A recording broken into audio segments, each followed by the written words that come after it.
Por eso hace falta que personas que no viven de la política empiecen a trabajar en política en defensa de la sociedad. Yo no quiero el poder por el poder, ya lo he tenido mucho. Usted ordenaba pagos, pero no sabe a quién. Sí, claro, exactamente eso. Sí. Es esto, bien. Aunque nos esforcemos todos los que estamos aquí y nos den esas instituciones, no somos capaces de perder 70 billones en un año ni con premio. Esos 600 millones habían sido abonados en una cuenta, la recuerdo muy bien, de un banco que estaba en Suiza. Yo conseguí que un juez español preguntara y vinieron los papeles de Suiza, claro. Si preguntas, vienen. Pilar García Negro, moi boa noite. Moi boa noite. Porque pola cadea pasou, pero os cartos parece que non apareceran dende entón. Sí, efectivamente, xa onde vai, xa nos últimos anos xa do século pasado. Exactamente. O que acontece con todo, Fernando, é que a pregunta que eu me formulo é isto é unha excepción ou é unha fotografía, é un retrato da norma, entendendo norma pois no sentido duplo, no sentido de habitualidade e no sentido de pauta de funcionamento do sistema. Entón, claro, o propio sistema, non quero incorrer en tópicos, ten que fabricar de cando en vez, ou programar ou exteriorizar, mellor dito, purgas selectivas, claro. E entón, pois, aquí, porque hai moito máis. Ernesto Sánchez Pomo, moi buenas noches. Vamos a entrar en profundidade en este personaje tan particular que, por cierto, regresó a Galicia con cierta intensidad y que aspiraba a entrar en el Parlamento de Galicia hace no tanto tiempo.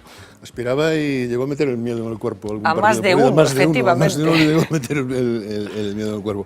No, en aquel momento yo lo califiqué de cara dura y yo creo que es un cara dura, sobre todo aparte de que es una persona condenada, es un delincuente, es todo lo que quieras, pero es un cara dura porque es que además se ha permitido y se permite seguir dando lecciones sobre lo que tenemos que hacer los demás cuando su comportamiento es absolutamente impresentable. Es un prototipo de personaje además aupado por instituciones, por universidades, por la clase política, amigo de la monarquía, es decir, es el prototipo de ese personaje que sí que habría que analizar. Y me sorprende que a estas alturas todavía nadie haya escrito un libro analizándolo psicológicamente. Gonzalo Trenos, muy buenas noches. Hace no tanto tiempo, 4 años, competía con los que aspirabais desde otra fuerza política, en este caso el Partido Popular, a estar en el Parlamento. Decía Ernesto, alguno se asustó.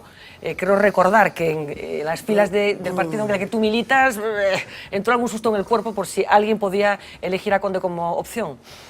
Bueno, y al final hubo 15.000 y pico, 15.700, no sé cuántas personas que creyeron en el proyecto de Mario Conde, ojo, que a pesar de la campaña que hizo, que luego veremos alguna de las intervenciones. Es verdad que hizo una campaña nefasta, pero sí que es verdad que había hecho una pre-campaña, o le hicieron una pre-campaña muy buena, tuvo bastante presencia en medios, él tenía, fue la fase suya de humilde. En algunos medios. Exactamente, y además era con un discurso muy humilde, incluso daba lecciones de honradez, que es que ahora nos reímos, pero claro, de aquella él se presentó a la campaña diciendo cómo limpiar, cómo se deben de hacer las cosas. Cómo limpiar, cómo fijar y cómo dar esplendor. Hablando de luchar contra la corrupción. Efectivamente, era uno de sus argumentos principales. Miguel Anxo Bastos, moi boa noite. Moi boa noite. Eu creo que non debe confiar moito no paso das esquerdas, porque trae os cartos de lá para cá, que debe ser o único caso na historia que pasa, porque non debe confiar moito que Podemos chegue ao mando, entón que non... Mario Conde, personaje que, Miguel, como calificarías? Bueno, pues é un símbolo así do que chamaba. A mí sempre parece unha persona así como moi ambiciosa, quer dizer que non... En política decimos que unha persona chega a unha escala, quere cambiar de escala, e ele xa chegou ao culmen o mellor na banca, entón quería a ambición comía ou quería ser presidente do goberno, e fui aí onde non pudo, onde xoga noutra liga, xoga con outras reglas, e aí non pudo cos que mandaba, e liquidaron, como é normal, quiso pasarse de listo, liquidaron. Mentre estaba no seu sitio, ben, cando quiso cambiar de sitio, non. E foi o que lle pasou, que acabaron con el... ¿Qué representaría Mario Conde, Gonzalo? Sí, creo que fue el máximo exponente de la cultura del pelotazo. A mí, por lo menos, me pregunta si lo vinculo claramente con ese momento. Una persona joven, muy ambiciosa, muy joven. De todas maneras, a ver, ser ambicioso tampoco está mal, quiero decir, no es un delito ser ambicioso. No, pero es verdad que quizá fue un joven que despreció, pues era ambicioso, joven y despreciaba quizá pues eso... Y con cierta tendencia a cometer delitos. Exactamente, o a ir más rápido, o a ir más rápido de lo que diga. Hoy leía también que era una faceta suya que yo no conocía, que realmente era bastante, como decían, que le gustaba utilizar lo privado para destruir a la gente en lo público. Entonces hablaba de que muchas de las filtraciones que hubo aquellos años, de infidelidades, de cosas estas, fueron todas apoyadas por Mario Conde, por los Albertos, sí, lo de no sé qué. Sí. El propio rey, él se decía que tenía, de Suárez, se decía que tenía unos dosieres y parece ser que amenazó durante mucho, porque él llegó a tener todo el dinero del mundo, llegaba a tener todo el dinero, o sea, fijaos que estamos hablando de 900 millones en aquellos años que claro, era imposible de acceder a eso. Él gana en la operación de los laboratorios 2.000 y pico millones de pesetas, en una operación nada más, y entonces a partir de ahí tal. Pero sí, él llega a decir que tiene dosieres de todo el mundo y él amenaza con eso. Lo que ocurre es que yo no sé si él dice que hay un complot para que él no salga adelante, que es un poco lo que decías tú, Miguel, para que no pueda ir a la política. Que bo é que tocoulle a él pagar o que outros moitísimos máis desa clase social, dese ambiente e dese tiburoneo fan con total impunidade e con total tranquilidade o transvase, quer dizer, a fabricación de sociedades, o que acabamos de ver agora nesta reportaxe, neste resumo de Mila Méndez, a fabricación de sociedades absolutamente fantasmas, a pirataxe continuada, a colocaduría de fondos, é dizer, unha economía baseada no financeiro especulativo que é o pan noso de cada día. Logo eu quería comentar tamén que a min tamén me sorprende que se recupere así o xentilicio, non? Porque o xentilicio na radio, en máis dun emisor da radio, eu vía hoxe pola mañá e ao mediodía, pois el banquero gallego. Bueno, pois vaya por Deus, porque na campaña electoral que fixo aquí, me encadroume ver por televisión, claro, non en directo, algunha das mostras, e aquilo era considerablemente inferior a Xan das Bolas. Sí. No, imos ver enseguida porque é certo que era un desprezo, era un desprezo absoluto. No, pues estou de acordo con ela, A un desprezo absoluto. Estou de acordo con ela porque o BBVA tamén é galego, non dice que el banquero gallego é do BBVA. E entón, non, quero dizer que se recupera o xentilicio. E o de BBVA é encantado. El non ten nada a ver con Galiza fora, efectivamente, dunha circunstancia de nacemento. E entón eu o que digo é que o xentilicio, como calquera outro, como se falamos de xitano ou como se falamos, neste caso, o xentilicio galego ou en español gallego, non se pode utilizar para unha marca previamente xa negativizada, porque en pleno esplendor, e ninguén dixo cando foi nomeado doutor honoris causa da Complutense, que era galego, e da Complutense. Nin el mesmo, esta decisión de irse a vivir a ese pazo, subvencionado por la Xunta, por fondos europeos, toda su remodelación, la relación con el Partido Popular de Ourense, Pilar. Porque para iso valen as colonias, non? Para iso valemos, para que en habendo problemas querendo poñer certa terra por medio, non? Porque Chaguazoso pois vai ter moito menos foco que Madrid, claro. E sobre todo, tal e como moi ben acaba de lembrar agora Pablo Carballo, con un ponto de partida xa tan ennobrecido e tan facilitado como unha antiga casa reitoral que debera fundos públicos e demais. Eu volvo ao principio, ao primeiro que dixen, e interrógome coa seguinte pregunta. Isto agora, abril de 2016, Mario Conde e familia, quer dizer, isto sábese agora. Prácticamente a lo largo de su vida es irregular desde que llega a la presidencia Banesto.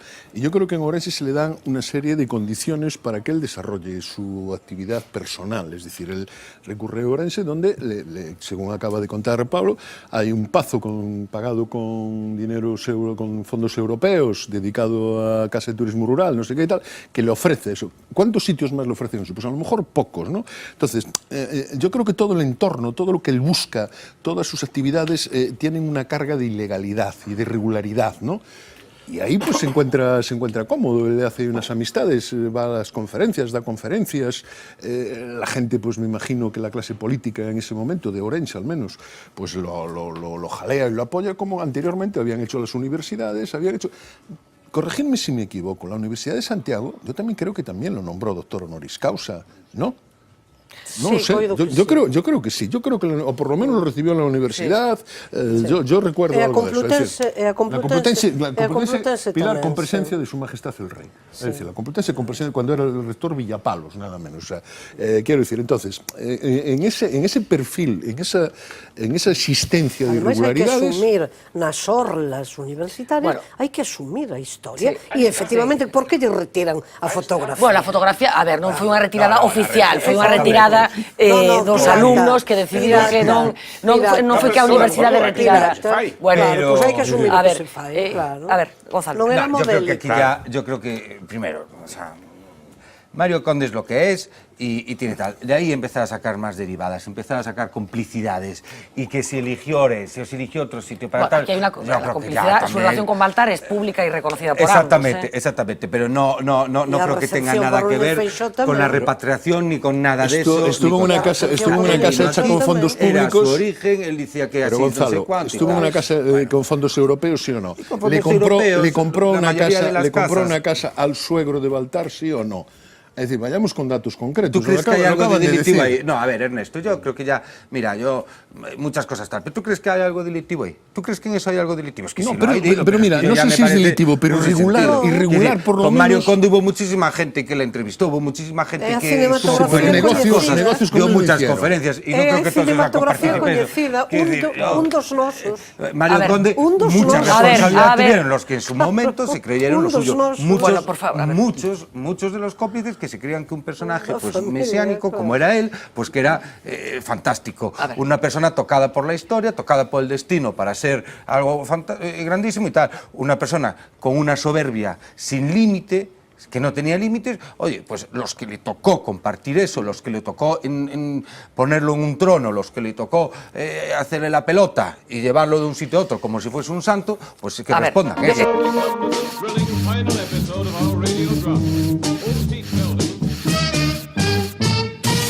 Off the record. La que has liado, Mario. La que has liado, macho. Tú que eras para nosotros una biografía ejemplar, a medio camino entre la epopeya homérica... Que no crean en las palabras de los hombres. Que no crean en los hechos de los hombres. Que crean en la conducta de los hombres. Y una tragedia de Eurípides. No lloraban. Probablemente, como era la tercera vez, ya no les quedaban casi lágrimas. Un Mesías traicionado, un Jesucristo tudense, un Galileo de la banca enjaulado por su particular y sin embargo se mueve ante los santos oficios del capitalismo. Y me di cuenta que el modelo capitalista se estaba convirtiendo cada vez más en un modelo de capitalismo financiero. Y dije, señores, esto va a ir muy mal, pero va a ir muy mal. Lo dije primero en el Vaticano, porque la Iglesia Católica sigue teniendo todavía mucha influencia. Luego lo escribí en un libro, lo metieron en la cárcel. Y aún así, siempre tan generoso. Y he comprobado que desgraciadamente tenía razón. Estoy diciéndole... A mí no me importa tener razón, Y hoy, mientras el resto se pelean, descubrimos que ni Pablo ni Albert. El señor Rivera ha hecho un ejercicio de cuñadismo ideológico. Y no los cuñados, a los que colocan a los primos y a las novias en los sitios, señor Iglesias. Sino que tú, y solo tú, eras el cuñado de los cuñados. No va a ir nadie. Si el miedo puede más que las convicciones. Y que tu idea de esa Galicia, la que nos prometías, esa gran Galicia... Como soy gallego, y como soy libre, y como soy medio parvo... Una, parva y libre, eran solo palabras. ¿Quién lo iba a decir cuando, ágil, subías al estrado político y te veíamos, emocionado, hablar de tu tierra? Pero estáis parvos. Si en Santiago un sábado no hay nadie, hombre. De cómo amabas tu idioma. Un amor verdadero y sincero a la lengua. Siempre y cuando, claro, esos paletos provincianos no lo comparasen con un idioma de verdad como es el español. A mí recuperar el gallego me parece muy bien. Pero no a base de destruir un idioma como el castellano ni de compararlo. Y hasta empezamos a dudar de que ese competente y preparado equipo que te acompañaba hacia la Xunta no lo eran tanto. Y que cuando levantaban su cartel en el que leíamos is, no era una referencia filosófica al verbo ser anglosajón, sino que estaban simplemente poniendo el cartel de sí al revés, dando la razón a los agoreros que veían brumas cuando todos vimos luces el día que nos dijiste que venías para ayudarnos. ¡Que nos vamos para Galicia! ¡No! ¡Que nos vamos para Galicia! ¡Regresa a la sombra! ¡Que nos vamos para Galicia! ¡Corred, insensatos! Pero, por otra parte, siempre has sido tan sincero... Nosotros nos hemos gastado, nosotros los mayores, nos hemos gastado dinero que no es nuestro. Que, ¿cómo enfadarse? Nos queda la tranquilidad de saber que allá donde vayas, estarás bien. Pues me meten de nuevo en la cárcel como conozco al director.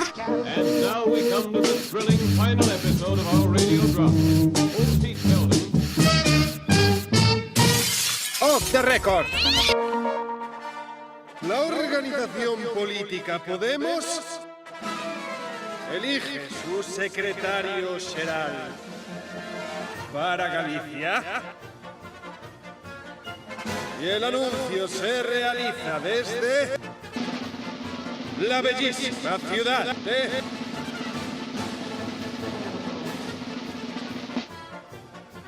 Zaragoza.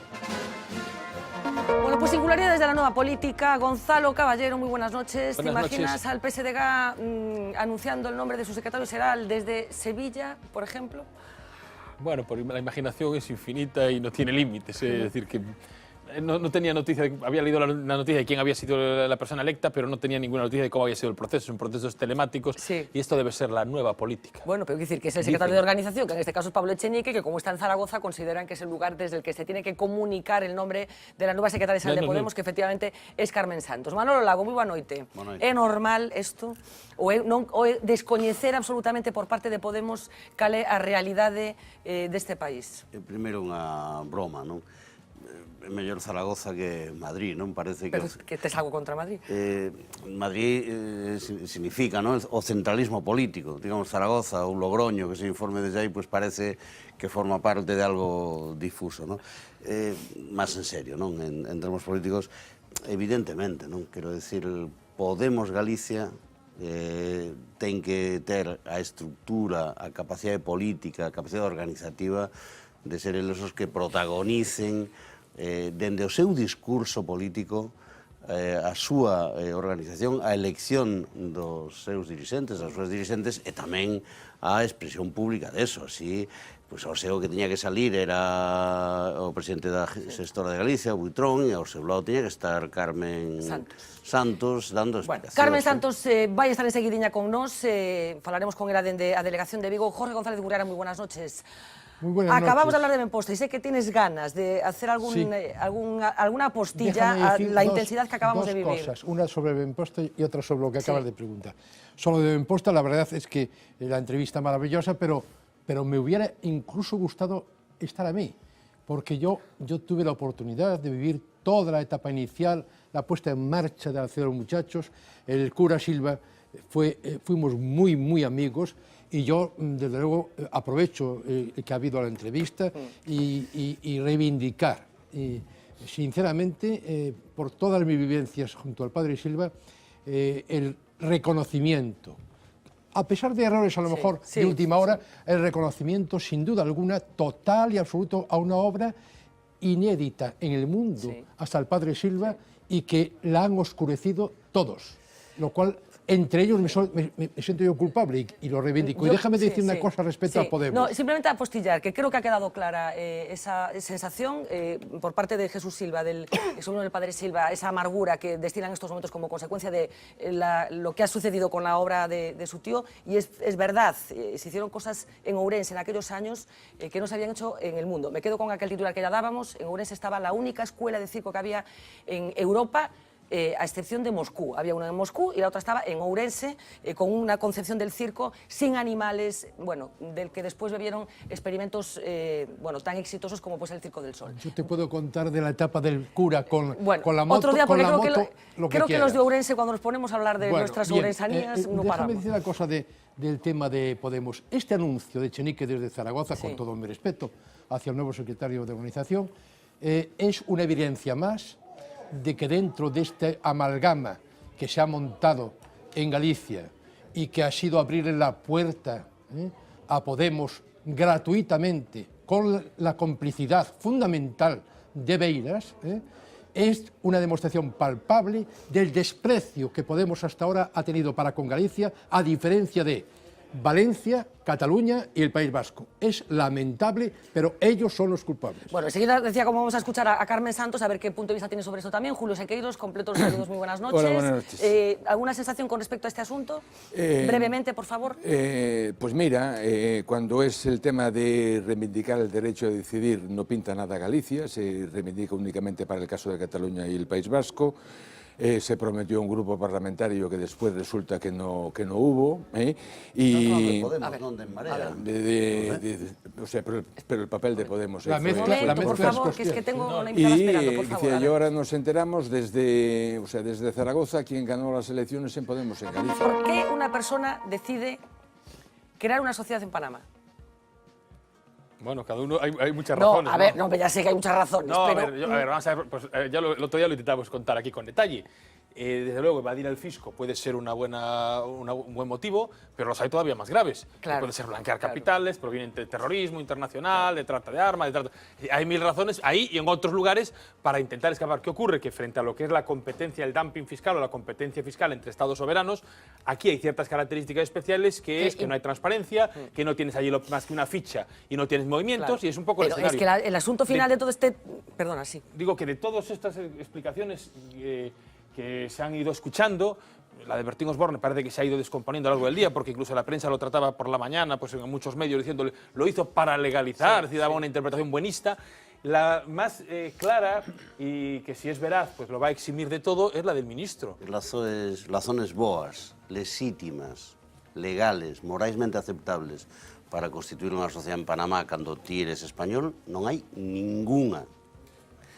Insistamos, non adoitan a ser empresas, non son empresas ninguna. Adicadas á economía productiva, digamos, Non a economía real. existe ninguna razón real vinculada a ninguna ventaxa legal de que un ciudadano español constitúa unha sociedade en Panamá, ninguna, mesmo porque son caras. Quero dicir, constituir unha sociedade en Panamá... Ahora xa nin tanto. Pero son caras, comparadas co que costa constituílas en España. Razóns negativas, todas, fundamentalmente son dúas. Ocultar ingresos, porque moitos deles teñen unha orixen non lexítima, e os que os ingresos son lexítimos, pois o mellor Almodóvar ou Imanol Arias, ten unha fiscalidade relaxada. Esos son os dos objetivos, ocultar fondos e tributar pouco. Julio, hablabas tú hoy en Twitter de la economía de casino, que yo no sé si esto ya, si teníamos alguna duda, ha quedado despejada. Bueno, a mí de todo este tema, hombre, y supongo que en lo que queda de año irán saliendo más cosas, ¿no? O sea, más cosas, más nombres, más paraísos y... Ahora, a mí lo que me llama la atención es es que hay gente que lo quiere todo. Es decir, es que eso... Además de verdad. No, que lo quiere y además ya. Es decir, mira, lo que son los sistemas fiscales, como puede ser el español o el portugués o el francés, normalmente suelen ser bastante, podríamos calificarlo de sistemas fiscales benévolos, con lo que son los flujos de capital. ¿Qué significa esto de benévolos? Por ejemplo, lo que son los grandes patrimonios tienen en España lo que sería el esquema de la SICAF, sí, que es absolutamente legítimo, absolutamente legal. Es decir, si tú tienes aquí eso, que en cierta medida te está favoreciendo, aún quieres más y te tienes que ir fuera. Hombre, por Dios, O sea, da la sensación de que los realmente anticapitalistas no son un segmento de Podemos o los que se denominan así, se denominan a sí mismos como anticapitalistas. Es decir, los verdaderamente anticapitalistas son estos tíos, coño, es que la lista es interminable. ¿Los asesores tienen la culpa de las decisiones que toma una persona en relación con su capital? Hombre, a ver, en principio, y si se me permite hacer una pequeña introducción, Yo creo que es muy importante, antes de entrar en la responsabilidad que puede tener un asesor en este tipo de actuaciones, diferenciar lo que se ha comentado hace un segundo en lo que es las actuaciones ilícitas, o sea, la obtención de dinero ilícito, que al final, a través de estas sociedades offshore, pues posibilitan realizar un blanqueo de capitales que finalmente conlleva la ubicación de esos fondos en paraísos que no hay intercambio de información. Luego tenemos otros supuestos que podrían ser, por ejemplo, derechos de autor, Pedro Almodóvar, etcétera, en los que lo que realmente se pretende es que haya una erosión de la base imponible, o sea, la carga tributaria aquí en España es elevada, ¿no? Es elevada por el deber de contribuir al sostenimiento de cargas públicas, pero en estos países ya no solo se persigue que quede opaca toda esta información, sino que lo que realmente se persigue es una erosión de base imponible, y en esto se está trabajando mucho en la Unión Europea con todo lo que es normativa BEPS, etcétera, ¿no? Y luego, que hay algo de lo que no se ha hablado, hay otro tipo de tendencia en los últimos años en la que lo que se ha pretendido es proteger el patrimonio, ¿vale? En muchos casos patrimonio dinerario que proviene de actuaciones totalmente lícitas, ¿vale? Porque en los últimos tiempos pues hay una cierta debilidad de la zona euro, y al final pues se ha optado por vehiculizar esta protección de capitales mediante sociedades constituidas en Panamá y todo el entramado que hay detrás, ¿no? Yo estoy absolutamente de acuerdo de que hay asesores jurídicos y hay asesores económicos y de todo tipo que asesoran a verdaderos delincuentes, eso está claro, o sea, y no por eso los asesores son delincuentes, en principio. Ahora bien, a mí el que se pueda decir que uno de los motivos para llevar el patrimonio fuera, a una sociedad offshore o donde sea, es la inseguridad que se está creando en un espacio económico como la Unión Europea, etcétera, etcétera, por muchas cosas. La verdad es que yo pregunto, hay instrumentos totalmente legales y que además no requieren crear ninguna sociedad. Por ejemplo, un señor puede invertir en fondos de inversión internacionales que tienen su inversión, valga la redundancia, en territorios absolutamente seguros, solamente en Estados Unidos o en Canadá, en fin, ya por ir a sitios muy seguros, y en sectores, en principio, igual que cuando juega en bolsa o en títulos de renta variable, etcétera, etcétera.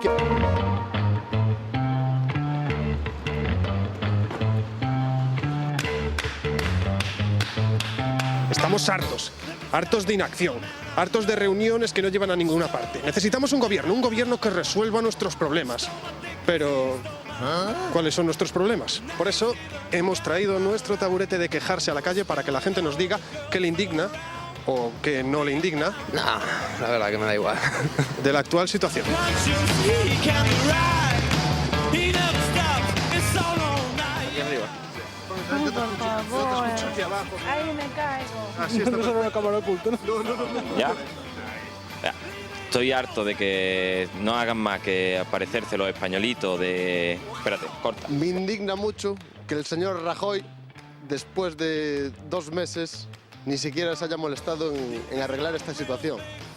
Y el resto de políticos hagan pactos entre ellos sin cambiándose de chaqueta cada semana. ¿Te indigna mucho?